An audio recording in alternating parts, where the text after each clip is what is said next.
Thank you for giving me this opportunity to speak on the National Anti-Doping Bill 2022. I would also like to congratulate Sanket Mahadev Sargar for starting off India's medal tally at the Commonwealth Games 2022 with claiming a silver in weightlifting, and fellow lifter Mr. Guru Raja Pujari for winning bronze medal, as well as Saikom Mirabai Chanu, who shattered Commonwealth Games records by winning India's first gold medal. Sir, coming back to this anti-doping bill, as we are all aware, doping remains a very severe problem, with India ranking 3rd worldwide, according to the latest World Anti-Doping Agency report released in 2022, with 152 cases across different sports. Such incidents affect the morale of the sportsperson and also disappoints the aspiring athletes that view them as their idols, and it also becomes a matter of national embarrassment. Therefore, I welcome the anti-doping bill, which seeks to rectify this problem, as it is an important bill, especially considering the ongoing Commonwealth Games and the increase in India's participation in sports inspired by our record Olympics tally last year. There are few positives that I would like to mention here. The protection towards athletes.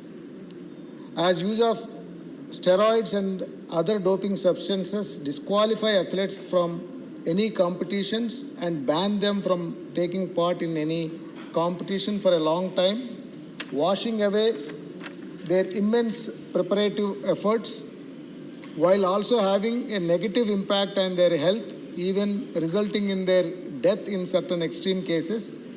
A bill seeking to curb this problem is a good step toward protecting and looking after the safety of our country's athletes. The next point is inclusion of athlete support personnel. Under this new bill, athlete support personnel, described as any coach, trainer, manager, agent, team staff, official, medical or paramedical personnel, or such other person working with or treating or assisting an athlete who is participating or preparing for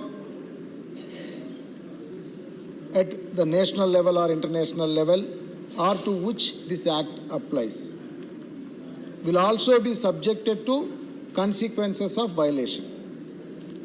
Considering that there are various cases of athletes testing positive due to supplements containing contaminated substances given to them by their coach or other staff members, subjecting them to punishments or fines or other disciplinary action, will ensure more responsibility from their side, as well as and may lead to a decrease in such cases. The next one is therapeutic use exemption. This bill, in accordance with the international standards for therapeutic use, shall grant certain athletes undergoing medical treatment to be allowed to take medicines or drugs included in the list of banned substances as an exemption. As sports persons throughout their career may sustain injuries that require such treatment, it is another positive addition to the bill that will allow for regulation of banned substances as part of medical treatment. Few observations, sir. I would like to put up a few of my observations. Most of the doping incidents in India are unintentional. In India, a number of athletes do not actually intend to use any enhancement drugs or steroids. However, a number of ordinary medicines that are meant to cure common pain or illness, and even some daily used products also contain some amount of banned substances. A lack of knowledge regarding the presence of banned substances is the reason why most of the doping incidents in India takes place. Recent estimates project that these cases are about 12 per year. That is, one athlete per month is caught out due to not carefully checking everything that is put into their body are being appropriately educated on their rights and responsibilities. The next observation is the responsibility solely on the athletes. These regulations in the bill makes an athlete strictly liable for any banned substances entering their body, and therefore the burden of protecting their body against any such prohibited substances lies on the athlete themselves. So therefore this bill should have provisions that call for the National Anti-Doping Agency or the National Board to take responsibility for protecting the athletes from instances of accidental ingestion through proper education and also proper labeling of supplements, medicines or other products that are likely to contain these banned substances. So few suggestions, sir. Localized awareness programs. So across all the stakeholders who are part of the sports industry must be brought in, an IEC program. Information, education and communication programs must be brought in across all the stakeholders.